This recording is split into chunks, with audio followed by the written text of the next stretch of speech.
ये कि हमारे अपलाइन और डाउनलाइन इन दोनों के बीच एक जो रिलेशन होना चाहिए वो बहुत ही प्रखर रिलेशन होना चाहिए और बहुत ही भरोसेमंद रिलेशन होना चाहिए। हमें कभी भी अपने डाउनलाइन या अपलाइन पे किसी भी तरीके का ईगो नहीं बांधना है, ना कि ईगो दिखाना है और ना ही ईगो में टकरार करनी है।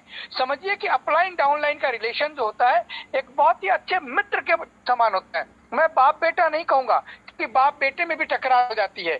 एक अच्छे दोस्त के साथ होता है जहां हम एक दूसरे से हर बात को क्या कर सकते हैं, शेयर कर सकते हैं।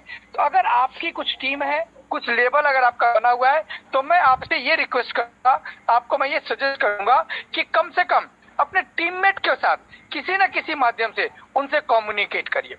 दूसरा, अगर आप चाहते हैं कि आपका बिजनेस बढ़िया हो, तो जो भी आपका एक्टिव और इफेक्टिव अपलाइन हो उनसे कम से कम दिन में एक बार आप जरूर बात करें, जरूर चर्चा करें कि सिचुएशन कहां तक गई है, स्थिति कहां तक गई है, क्या प्रोग्रेस है।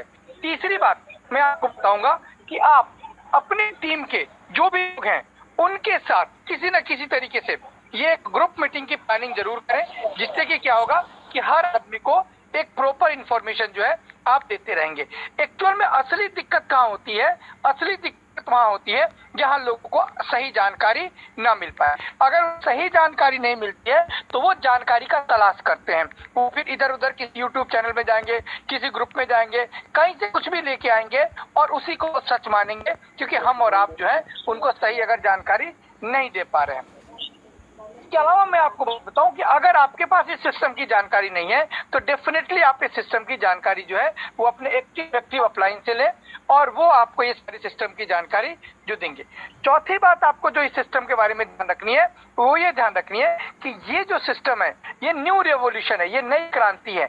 वैसे ही जैसे कंप्यूटर एज में एक क्रांति आई थी और लोगों ने कहा था कि कंप्यूटर आ गया अब सारे लोग बेरोजगार हो जाएंगे, वैसे ही ये क्रांति है। इसमें भी लोग अलग अलग तरीके से जो है उंगलियां उठाएंगे, लेकिन ये इतिहास गवाह है कि आज सबसे ज्यादा किसी ने रोजगार दिया है तो कंप्यूटर ने दिया है।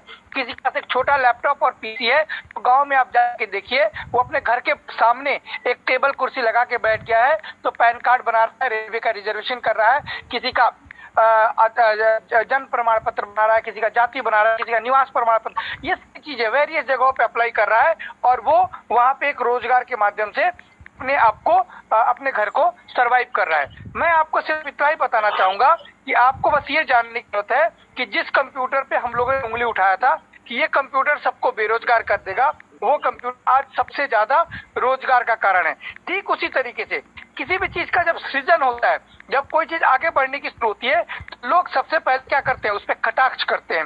उसी तरीके से जाली पे भी एक तरीके से कटाक्ष चल रहा है और उस कटाक्ष में, उस भ्रम में वो लोग आ जाते हैं जिनके पास इस सिस्टम की सही जानकारी नहीं है। आप ध्यान रखिए, ये वही जैसे आप किसी रास्ते पे जा रहे हैं और किसी ने आके कहा कि अरे यार तुम रास्ते में जा रहे हो, रास्ते में तो ट्रैफिक जाम है, लेकिन आप तुरंत उसी रास्ते से आए हुए हैं तो आपको ये जानकारी होती है कि मैं तो अभी उसी रास्ते से आया हूँ और वो रास्ता बिल्कुल नीट एंड क्लीन था और आपको कोई उसको भरमा नहीं सकता है। तो यकीन मानिए कि ठीक उसी तरीके से इस बिजनेस के बारे में है। ये बिजनेस के बारे में भी अगर आपके पास में प्रॉपर जानकारी है, अगर आप जानते हैं इसके मिशन को समझते हैं, अगर आप ये समझते हैं कि कंपनी ने पहले जाली प्लेटफॉर्म को खड़ा किया, फिर आप ये समझते हैं कंपनी ने यहाँ के प्लेटफॉर्म को खड़ा किया, एक एडवर्टाइजर को लाने के लिए कंपनी पूरी तरीके से व्यवस्थित हो गई है और कंपनी अब एडवर्टाइजर के लिए खुल चुकी है। जैसे जैसे एडवर्टाइजर आएंगे वैसे वैसे कंपनी हमको एडवर्टाइजमेंट दिखाने का काम शुरू करेगी। अगर आपने न्यूज़लेटर पढ़ा होगा तो आपको समझ में आया होगा कि कंपनी ने अपना अगला स्टेप नंबर 2 जो इनका जाकॉइन है उस पे काम करने की बात शुरू कर दी है। हो सकता है आने वाले टाइम में आपको जाकॉइन के बारे में भी अपडेट मिलना शुरू हो। यानी कि अब देखिए, एक ही सादे सब सदे सब सादे सब जाए, कंपनी एक एक कदम दर कदम आगे बढ़ रही है। पहले कंपनी ने अपना प्लेटफॉर्म क्रिएट किया, फिर ईहा को क्रिएट किया, फिर सारे सिस्टम लेके आई, पीसीआई लेके आई, डॉस लेके आई, जेंडेक्स लेके आई, क्लाउडफ्लेक्स लेके आई, रैपिड लेके आई।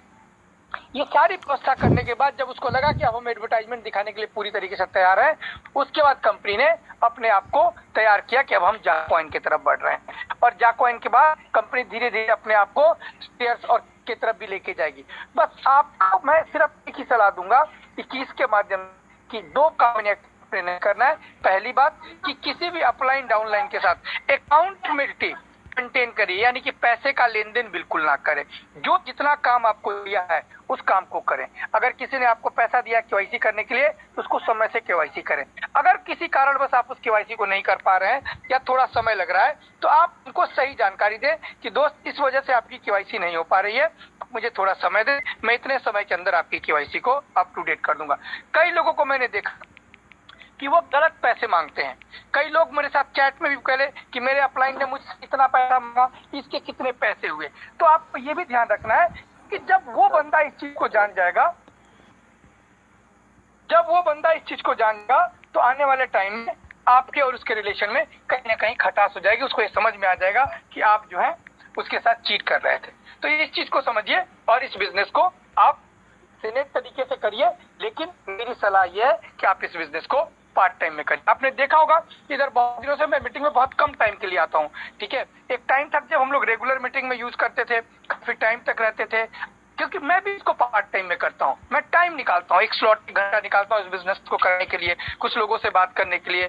अगर कोई डाउनलाइन का फोन आ जाता है, अगर मैं बिजी रहता हूँ तो मैं उनको कहता हूँ कि मैं आपको दोबारा कॉल करूंगा, और मैं उनको कॉल करता हूँ। इसको इग्नोर नहीं करना। अगर आपके पास ये हैबिट है कि आप डाउनलाइन के फोन को नहीं उठाते हैं तो यकीन मानिए कि जिस दिन ये सिस्टम चालू होगा उस दिन किस मुंह से आप उसके पास जाएंगे। तो उनके फोन को उठाइए, उनको सही जवाब दीजिए, उनको सेटिस्फाई करिए और इस बिजनेस में आप लगे रहें, डटे रहे। आपका और हमारा वास्तव में भविष्य बहुत उज्जवल है। Thank you very much. Back to host. Pankaj Mishra ji, आपने लीडर के जो गुण हैं उनको बताया, और यकीन मानिए अगर इन गुणों को आप अपने पर लागू कर लेते हैं तो एक बहुत बड़ा इतिहास रचेंगे अपनी टीम के लिए। और जो इतिहास आप रचेंगे वही इतिहास आपकी टीम रचेगी, और जब आपकी टीम इतिहास रचेगी तो फिर दोनों मिलकर आपके बिजनेस को बहुत ऊंचाइयों तक लेके जाएगा। और जब बिजनेस ऊंचाइयों पर जाएगा तो सही मायने में जो जाला लाइफस्टाइल का विजन और मिशन है,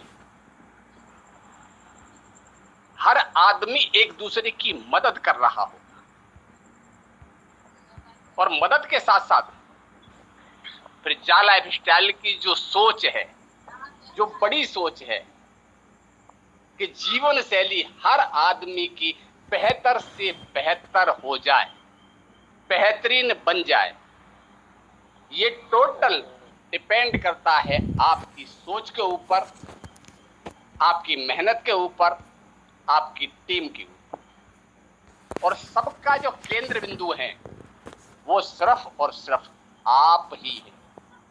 आप अपने आप को केंद्र में रखकर सारे डिसीजन को लेना शुरू कर दीजिए, बेहतर से बेहतर लेना शुरू कर दीजिए, अच्छी सोच के साथ शुरू कर दीजिए, पॉजिटिव सोच के साथ शुरू कर दीजिए। और अगर ऐसा आप कर पाएंगे तो आप अपने साथ साथ पूरी टीम का नाम रोशन कर पाएंगे। और इसी के साथ समय को ध्यान में रखते हुए मीटिंग को लास्ट लाइन के लिए लास्ट लाइन मैं आपको बताना चाहता हूँ कि आप में से जो भी लोग अगर इस मीटिंग में कोई रोल प्ले करना चाहते हैं तो मिलेश जी चूंकि व्यस्त रहने की वजह से आज के डेट में मीटिंग की प्लानिंग का काम करते हैं अरुणेश त्रिपाठी जी, तो आप उनके साथ में कांटेक्ट कर सकते हैं और कल की मीटिंग के प्लानिंग के लिए आप चाहें तो उनको आप अपना नाम दे सकते हैं। और डेफिनेटली अरुणेश जी से मैं रिक्वेस्ट करूंगा कि कोई भी आए जो अपने नाम को आगे दे, वो किसी भी टीम का हो, जरूर उनको 2-4-5 मिनट का मौका जरूर इस मीटिंग में दिया जाए। इस मीटिंग को हम लोग बाइंड अप करते हैं। कल पुनः मिलेंगे शाम को 7 बजे एक नए जोश और नए जुनून के साथ। लेकिन याद रखिएगा कि संडे फंड होता है हमारा।